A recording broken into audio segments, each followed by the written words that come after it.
gonna tell me who I can score with?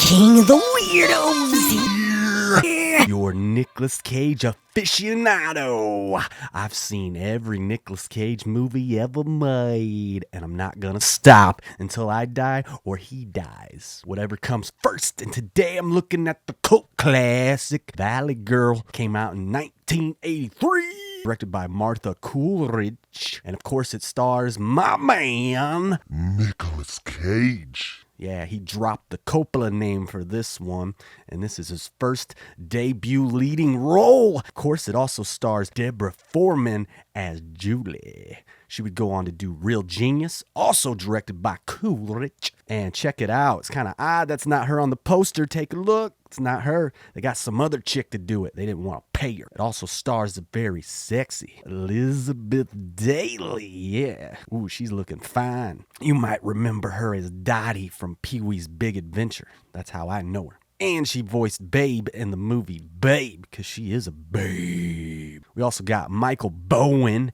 as Tommy, the real douchebag. I only know him as the cop in Jackie Brown, Quentin Tarantino. And that's because Tarantino loves this film. And last but not least, I'm going to bring up Cameron Dye as Fred. He's the best friend of Cage. So anyway, let's take a look at what's going on in this film.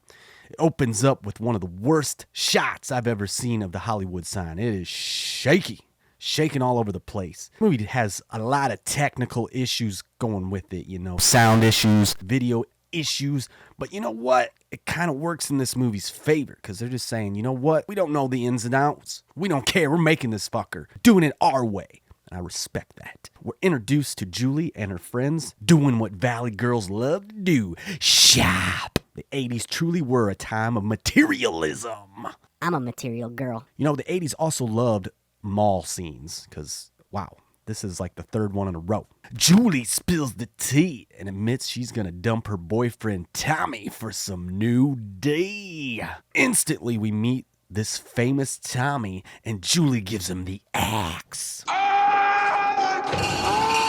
Tommy is such a douche nozzle. Totally. Later at the beach, Lauren is inviting a friend to the big party, the big shindig that night in the valley. And Cage's best friend Randy intercepts the information by being a creeper. He eavesdrops. And finally, the movie does it. It introduces the man, the legend, Nicolas Cage.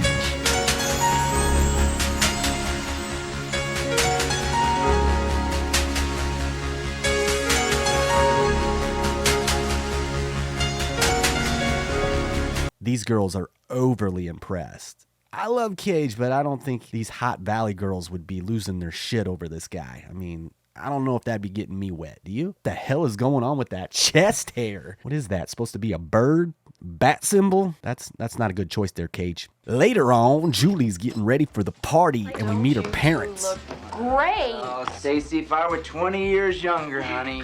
You'd what? You'd bang your daughter? That's gross. What's going on with these parents anyway? He looks like he's 50 and the mom looks like she's like 23. She's not old enough to be the mom. I'm sorry. We finally make it to the party and strap in because we're going to be here for about 25 minutes of the runtime. Of course, Tommy and his buddies are the only ones drinking there because, you know, they're all douchebags. What's going on here? Do people really put peanut butter on sushi? That looks disgusting. I just realized this party's being hosted by Susie's parents. Again, the mom looks like she's younger than the daughter. What's up with that? And they drop this subplot on us where the mom's trying to bang this underage kid, Skip. What's with the pedophilia in these 80s movies? Because the last movie had some pedophilia in it too. I don't like it. Was that just a common thing back then? Tommy, being the wet slime he is, goes around trying to find one to slob his knob. And he finally stumbles upon Julie's best friend, the very sexy Lauren. Oh, yes. Wow, she looks stunning. You know, I'm getting kind of angry she's giving this ass tear even a chance. This guy's very rapey. I mean, he just forces her onto the bed. Stop. Finally, Randy and Fred crash this motherfucker wide open, and they stick out like a piece of dog shit on your grandma's pubes. Meanwhile, Tommy's hands are getting busy working overtime. I've been watching Pee-wee's Big Adventure since I was 4 years old, and I never thought I'd see Dottie's, her tatas, her milk makers. Oh my, I love them poofy nipples. Oh yes. Downstairs, Randy finally introduces himself to Julie. Ah, Randy and Julie, Romeo and Juliet. You're not very subtle there with your source material, are ya? But I'll look the other way. I'll pretend you didn't fart in the middle of the room. Whoa, we get to see some more of Dottie? Yeah, where is my lotion? These 80s movies deliver on the nudity. That's a dying art form. What happened to that? Is that because all movies are aimed at teenagers now? Or is it women are offended by this now? I don't know. I think a woman's body is beautiful. How's your mother? She's dead. That's funny. Tommy returns to the party to find Cage hooking up with his girl. He ain't gonna have that. Oh no. Him and his entourage beat up the Cage. Let's throw him out. Come on, Cage. What are you doing? You're better than this. Cage out on him. Cage out! You gonna get your ass beat to Electric Avenue? Ooh, that's embarrassing, Cage. I can do it. Cage stops Fred from driving home and delivers this classic line. Nobody is gonna tell me who I can score with. So Cage and Fred return to the party, and finally Cage is gonna cage out. He's gonna go full Cage mode and kick some Tommy ass. No, he doesn't. He sneaks in the bathroom and hides in the shower. What the hell is this? He's literally watching couples bang. He's a peeping Tom. I guess after hours of watching people shit, piss, do coke, smoke pot, Julie shows up to dump some ass, and he jumps out, convinces her that her and her friend should leave the party. Yeah, she's not freaked out at all by this guy who stalked her into the bathroom. Finally, the movie leaves the valley for the seedy side of Hollywood. Hollyweird. Cage drives them around, and he literally knows everyone downtown. He's just talking to everyone. Hey, Harvey! Harvey! I thought you were gonna get the mohawk. Nah, pushed out. Is he some kind of celebrity here? I don't get it. The group end up at a nightclub playing that perverse devil music, rock and roll. What the fuck is that? Why'd he just dump his drink on his head? So these two finally kiss. They finally kiss. Let's do it. Come on. Do it already. There it is. Back at home, Julie's dad's worrying. Steve, honey, come on. Stop worrying. She's gonna be all right. Remember our night in the cemetery? Whoa, what the fuck happened at the cemetery? Did you two bang a corpse? Necrophilia? This movie's weird. After a few delicious Cage makeout scenes, Randy returns Julie home the next morning, still driving Fred's mom's car.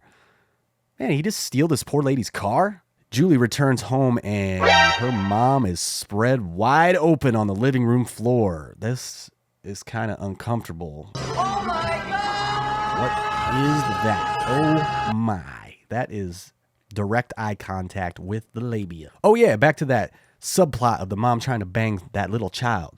This is uncomfortable, so I'm just going to keep going. Here we go. A classic 80s date montage set to modern English's I'll Melt With You. Whoa. Yeah, I'll stop the world. Melt with you. You know, this film helped cement that song in the 80s pop culture. While we're on the topic of music, I have to mention this soundtrack is a burrito supreme. Great tunes from beginning to end, as I mentioned, modern English, but also the Psychedelic Furs, the Plimsolls, Men at Work, Josie Cotton. That's just to name a few. This you got to listen to this soundtrack. The film rarely has a moment where there isn't a song being like blasted in your ears, and it's awesome. Although I will say there's a few times where you can't hear the dialogue. They got the music turned to like 12, and you got to put the subtitles on. But I'll overlook it. Oh, back to Skip and the mom. He just shows up unannounced and creeps around in their house, and he finds the mom in the shower. At least I think that's the mom. I don't know what's going on. It cuts to a dark shot of them banging in the bedroom.